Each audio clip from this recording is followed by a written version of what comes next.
Assalamualaikum geng, bertemu lagi dengan aku di channel Syekh Izzuddin. Mungkin ada yang bertanya dengan aku pakai device apa untuk buat recording ataupun shooting kan. Lepas tu ni kira video ni sambil aku tengah nak ambil anak buah aku balik sekolah, aku record lah kejap.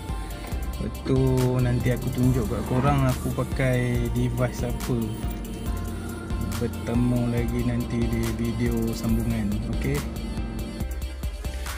Okay guys, sambung balik video tadi. Jadi inilah device yang aku gunakan untuk aku buat rakaman dan shooting video-video konten aku. Sebelum ni aku pakai Realme 5 Pro, tapi sebab yang tu dah rosak kan, skrin dia tercabut, aku terpaksa lah ganti baru.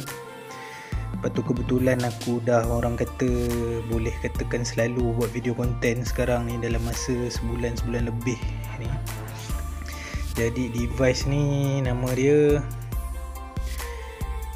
Xiaomi 11T dengan saiz 128GB. Macam ni lah rupa dia. Aku dah pasang stiker cover ni supaya tak nak dia bercalar.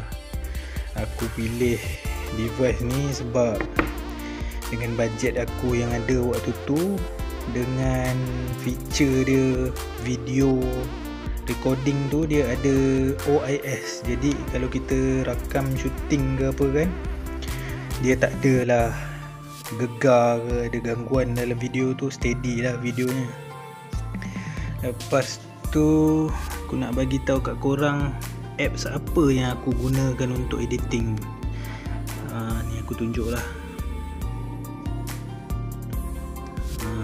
Untuk video editing tu aku pakai CapCut ni, kalau korang nampak kat jari aku tu. Apa-apa video aku memang aku guna CapCut.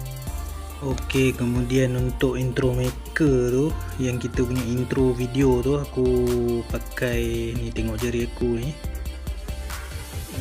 Aku pakai intro maker, yang tu yang warna merah tu.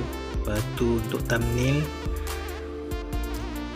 pula aku pakai thumbnail maker.